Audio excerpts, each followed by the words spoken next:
talk about why we're here. This is a very, very touching story that brings tears to my eyes, so I'm just going to go ahead and get off before I get all teared up. This is Michelle Dean. If you haven't had a chance to have a team photo taken, have that done when you get back, please. As he said, my name is Michelle. I wrote Brandon an email and said that I wanted to share my story here today. I'd first like to thank everyone for being here. I'm here today to not only remember my mom, but to share my story. My mom was diagnosed with Alzheimer's disease in 2003. She was 55 years old. I was just starting college. My mom retired and my dad retired shortly thereafter to care for her and enjoy what time they had left together. They spent their time up at the cabin my dad built in hopes they would someday retire there. As time went on, Mom needed help bathing, eating, and getting dressed. I would come home from college and help my dad with Mom and get caught up on housework. I could talk with her, but it was getting hard for her to carry on a conversation, so I stuck to the easy topics. In my heart, I wanted motherly advice and to talk about college and mother-daughter things. My mom knew she was slowly losing her memory. She would often say, "I don't want to die," and "You know my memory is bad." She was often agitated and she cried a lot. She started having hallucinations. She would see people stealing her things and saying awful comments to her. We comforted her as much as we could. A lot of times I would just hug her and hold her. I didn't ever say it was going to be okay because I know in my heart it wouldn't be.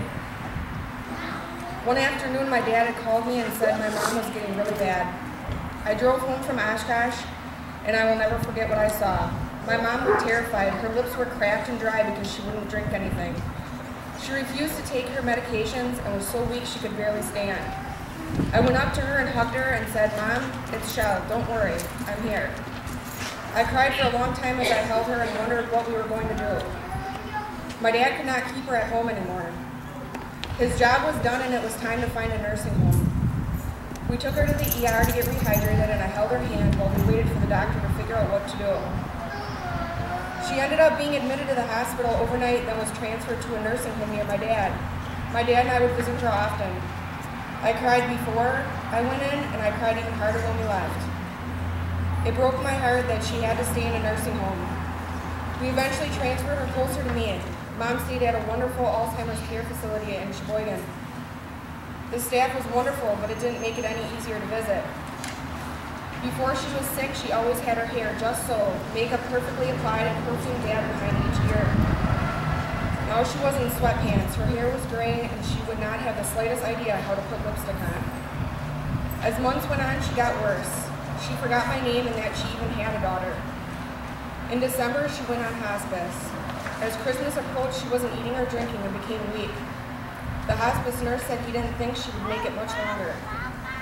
My dad and husband and I were down to Sheboygan as fast as we could to be at her side. December 23rd, we spent all day and night with her. I dabbed her forehead all night as I lay next to my dying mother. I didn't sleep at all. I was watching her and telling her things I wanted her to know, like how I had bought a house with Kevin and I had a good nursing job and all alone her granddaughter, Charlie May. The next morning I went home to shower and take a break.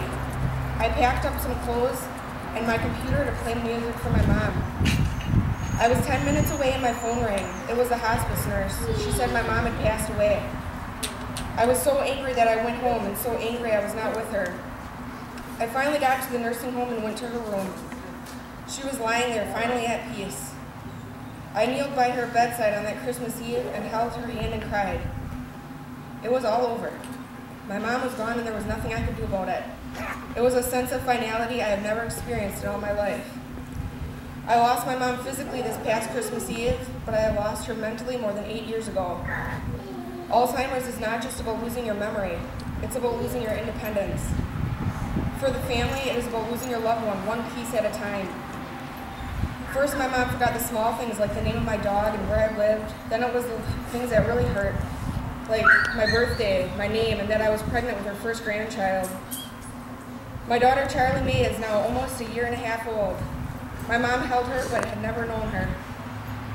My daughter will never know the grandma that wanted her so badly. The grandmother who asked me for years, "When are you going to have a baby for me to take care of and spoil?"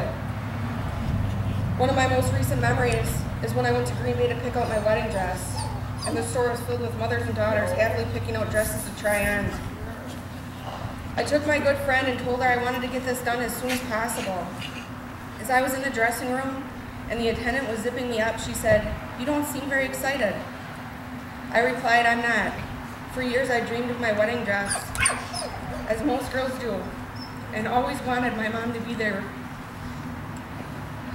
with me for such a special occasion." She gave me a hug and said she had lost her mom in the last year, and she too picked out her dress alone. We hugged once more, and she said, "You look beautiful in this dress, and your mom would love it. How could she not?" Needless to say, it was the first dress I tried on and the only dress I left with. It's the little things. It's wanting to call her when I have good news, or when Charlie is sick and I don't know what to do, and realizing she's gone. An awful disease took her from this world and she will never be with us again. I want to say that if it weren't for my amazing dad and my amazing husband Kevin, I would have not gotten through this. My dad is patient, strong, and kind. He cared for my mom until he couldn't do it anymore. My dad was there for my mom to the bitter end. He is truly a hero in my eyes. What I want everyone to take from my story is, Alzheimer's is an awful disease that robs our loved ones from us piece by piece. And together with events like this, we can help put an end to Alzheimer's.